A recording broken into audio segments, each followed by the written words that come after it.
Üçüncü nükte. ثُمَّ قَسَتْ قُلُوبُكُمْ مِنْ بَعْدِ ذَٰلِكَ فَهِيَ كَالْحِجَارَةِ أَوْ أَشَدُّ قَسْوَةً وَإِنَّ مِنَ الْحِجَارَةِ لَمَا يَتَفَجَّرُ مِنْهُ الْأَنْهَارُ وَإِنَّ مِنْهَا لَمَا يَشَّقَّقُ فَيَخْرُجُ مِنْهُ الْمَاءُ وَإِنَّ مِنْهَا لَمَا يَهْبِطُ مِنْ خَشْيَةِ اللّٰهِ وَمَا اللّٰهُ بِغَافِلٍ عَمَّا تَعْمَلُونَ. Şu ayeti okurken müvesvis dedi ki, herkese malum ve adi olan taşların şu fıtri bazı halat-ı tabiiyesini en mühim ve büyük meseleler suretinde, bahis ve beyanda ne mana var, ne münasebet var, ne ihtiyaç var? Şu vesveseye karşı feyz-i Kur'an'dan şöyle bir nükte ilham edildi. Evet, münasebet var ve ihtiyaç var. Hem o derece büyük bir münasebet ve ehemmiyetli bir mana ve o derece muazzam ve lüzumlu bir hakikat var ki, ancak Kur'an'ın icazı mucizi ve lütfu irşadıyla bir derece basitleştirilmiş ve ihtisar edilmiş.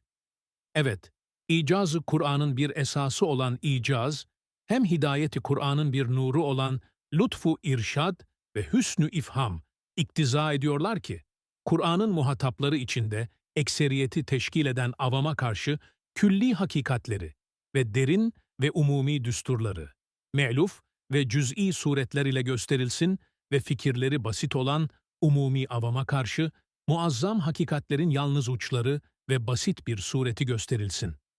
Hem adet perdesi tahtında ve zeminin altında harikulade olan tasarrufat-ı ilahiye icmalen gösterilsin. İşte bu sırra binaendir ki, Kur'an-ı Hakim şu ayetle diyor: Ey Beni İsrail ve ey Beni Adem! Sizlere ne olmuş ki, kalpleriniz taştan daha camid ve daha ziyade katılaşmıştır. Zira görmüyor musunuz ki, o pek sert ve pek camid ve toprak altında bir tabakayı azime teşkil eden o koca taşlar, o kadar evamiri ilahiyeye karşı muti ve musahhar ve icraat-ı Rabbaniye altında o kadar yumuşak ve emirberdir ki, havada ağaçların teşkilinde tasarrufat-ı ilahiye ne derece suhuletle cereyan ediyor. Öyle de tahtez zemin ve o sert, sağır taşlarda o derece suhulet ve intizam ile, hatta damarlara karşı kanın cevelanı gibi muntazam su cedvelleri ve su damarları, kemali hikmetle o taşlarda mukavemet görmeyerek cereyan ediyor. Hem havada, nebatat ve ağaçların dallarının suhuletle sureti intişarı gibi, o derece suhuletle köklerin nazik damarları, yer altındaki taşlarda mümanaat görmeyerek evamiri ilahiye ile muntazaman intişar ettiğini Kur'an işaret ediyor ve geniş bir hakikati şu ayetle ders veriyor ve o ders ile o kasavetli kalplere bu manayı veriyor ve remzen diyor: Ey Beni İsrail ve ey Beni Adem! Zaaf ve acziniz içinde nasıl bir kalp taşıyorsunuz ki, öyle bir zatın evamirine karşı o kalp kasavetle mukavemet ediyor. Halbuki o koca sert taşların tabakayı muazzaması, o zatın evamiri önünde kemali inkiyadla karanlıkta nazik vazifelerini mükemmel ifa ediyorlar, itaatsizlik göstermiyorlar. Belki o taşlar, toprak üstünde bulunan bütün zevil hayata, âb-ı hayatla beraber sair medarı hayatlarına öyle bir hazinedarlık ediyor ve öyle bir adaletle taksimata vesiledir ve öyle bir hikmetle tevziyata vasıta oluyor ki, Hakîm-i Zülcelal'in desti kudretinde balmumu gibi ve belki hava gibi yumuşaktır, mukavemetsizdir ve azameti kudretine karşı secdededir. Zira toprak üstünde müşahede ettiğimiz şu masnuat-ı muntazama ve şu hikmetli ve inayetli tasarrufat-ı ilahiye misillü, zemin altında aynen cereyan ediyor. Belki hikmeten daha acip ve intizamca daha garip bir surette hikmet ve inayeti ilahiye tecelli ediyor. Bakınız, en sert ve hissiz o koca taşlar nasıl balmumu gibi evamiri tekviniyeye karşı yumuşaklık gösteriyorlar ve memuru ilahi olan o latif sulara, o nazik köklere, o ipek gibi damarlara o derece mukavemetsiz ve kasavetsizdir. Güya bir aşık gibi o latif ve güzellerin temasıyla kalbini parçalıyor. Yollarında toprak oluyor. Hem وَاِنَّ مِنْهَا لَمَا يَهْبِطُ مِنْ خَشْيَةِ اللّٰهِ ile şöyle bir hakikati muazzamanın ucunu gösteriyor ki, taleb-i rü'yet hadisesinde meşhur dağın tecelli ile parçalanması ve taşlarının dağılması gibi umum ruh-i zeminde aslı sudan incimad etmiş adeta yekpare taşlardan ibaret olan ekser dağların zelzele veya bazı hadisat-ı arziye suretinde tecelliyat-ı celaliye ile o dağların yüksek zirvelerinden o haşyet verici tecelliyat-ı celaliyenin zuhuruyla taşlar parçalanarak bir kısmı ufalanıp toprağa kalp olup nebatata menşe olur. Diğer bir kısmı taş kalarak yuvarlanıp derelere, ovalara dağılıp sekene-i zeminin meskeni gibi birçok işlerinde hizmetkarlık ederek ve mahfi bazı hikem ve menafi için kudret ve hikmet-i ilahiyeye secde-i itaat ederek desatiri hikmet-i sübhaniyeye emirber şeklini alıyorlar.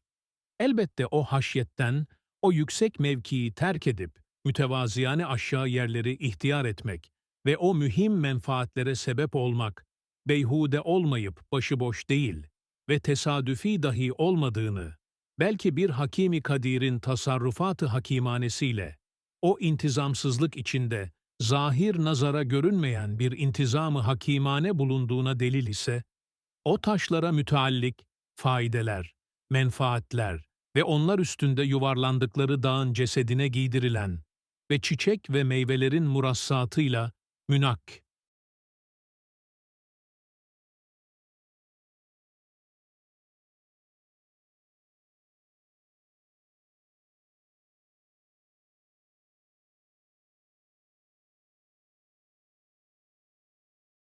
ve meyvelerin murassatıyla münakkaş ve müzeyyen olan gömleklerin kemali intizamı ve hüsnü sanatı kat'i şüphesiz şehadet eder.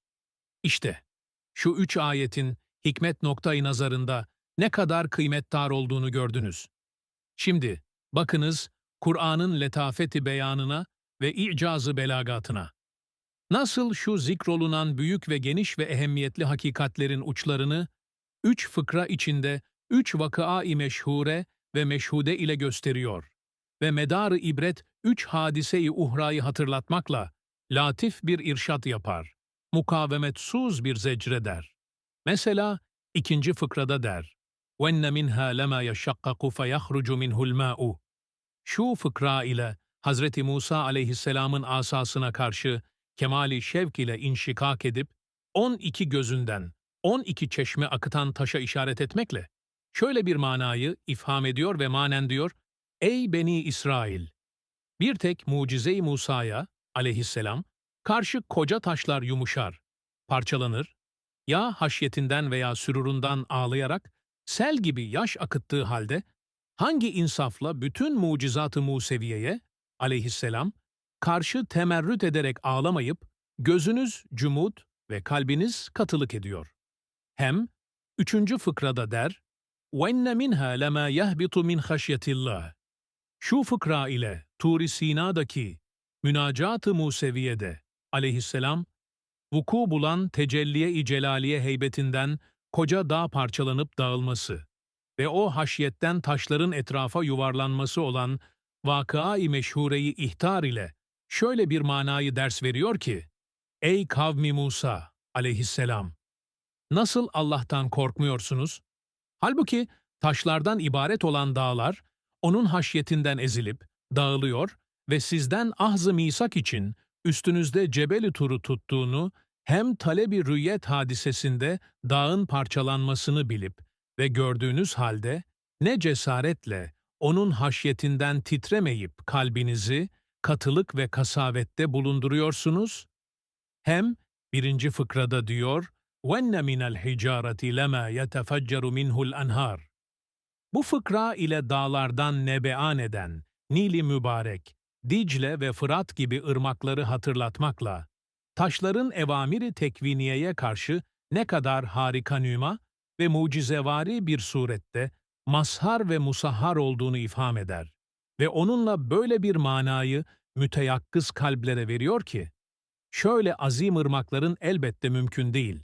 Şu dağlar hakiki menbaları olsun. Çünkü faraza o dağlar tamamen su kesilse ve mahruti birer havuz olsalar, O büyük nehirlerin şöyle süratli ve kesretli cereyanlarına muvazeneyi kaybetmeden birkaç ay ancak dayanabilirler ve o kesretli masarife karşı galiben 1 metre kadar toprakta nüfuz eden yağmur kafi varidat olamaz. Demek ki şu enharın nebeanları adi ve tabii ve tesadüfi bir iş değildir. Belki pek harika bir surette Fatır-ı Zülcelal onları sırf hazine-i gaybtan akıttırıyor. İşte bu sırra işareten bu manayı ifade için hadiste rivayet ediliyor ki, o 3 nehrin her birine cennetten birer katre her vakit damlıyor ve ondan bereketlidirler. Hem bir rivayette denilmiş ki, şu 3 nehrin menbaları cennettendir. Şu rivayetin hakikati şudur ki, madem esbab-ı maddiye, şunların bu derece kesretli nebeanına kabil değildir. Elbette menbaları bir alemi gaybdadır ve gizli bir hazine-i rahmetten gelir ki, masarif ile varidatın muvazenesi devam eder. Derecesinde kainatın kalbine ve zeminin dimağına vererek, cin ve insin kulub ve ukulüne isale ediyor. Hem, hissiz, camid bazı taşları böyle acip bir tarzda mucizat-ı kudretine mazhar etmesi, güneşin ziyası güneşi gösterdiği gibi, o Fatır-ı Ayzülcelal'i gösterdiği halde, nasıl onun onuru marifetine karşı kör olup görmüyorsunuz? İşte, şu 3 hakikate nasıl bir belagat giydirilmiş gör ve belagat-ı irşadiyeye dikkat et. Acaba hangi kasavet ve katılık vardır ki, böyle hararetli şu belagat-ı irşada karşı dayanabilsin, ezilmesin? İşte baştan buraya kadar anladınsa, Kur'an-ı Hakîm'in irşadi bir lemâ-i icazını gör, Allah'a şükret. İşte Kur'an-ı Hakim, şu manayı ihtarle şöyle bir ders veriyor ki, der: Ey Beni İsrail ve ey Beni Adem! Kalp katılığı ve kasavetinizle öyle bir Zat-ı Zülceldin evamirine karşı itaatsizlik ediyorsunuz ve öyle bir Şems-i Sermedi'nin ziyayı marifetine gafletle gözlerinizi yumuyorsunuz ki, Mısır'ınızı cennet suretine çeviren Nil-i Mübarek gibi koca nehirleri, cami taşların ağızlarından akıtıp mucizatçı kudretini, şevahitli vahdaniyetini o koca nehirlerin kuvvet ve zuhur ve ifazaları derecesinde kainatın kalbine ve zeminin dimağına vererek, cin ve insin kulib ve ukülüne esale ediyor. Hem, hissiz, camit bazı taşları böyle acip bir tarzda mucizatçı kudretine mazhar etmesi, güneşin ziyası güneşi gösterdiği gibi, o Fatır-ı Zülcelal'i gösterdiği halde, nasıl onun o nur marifetine karşı kör olup görmüyorsunuz? İşte, şu 3 hakikate nasıl bir belgat giydirilmiş gör ve belagat-ı irşadiyeye dikkat et. Acaba hangi kasavet ve katılık vardır ki, böyle hararetli şu belagat-ı irşada karşı dayanabilsin, ezilmesin? İşte baştan buraya kadar anladınsa, Kur'an-ı Hakîm'in irşadu bir lemacı icazını gör, Allah'a şükret. سبحانك لا علم لنا إلا ما علمتنا إنك أنت العليم الحكم. اللهم فهمنا أسرار القرآن كما تحب وترضى ووفقنا لخدمته إمين برحمتك يا أرحم الراحمين. اللهم صل وسلم على من أنزل عليه القرآن الحكم وعلى آله وصحبه أجمعين.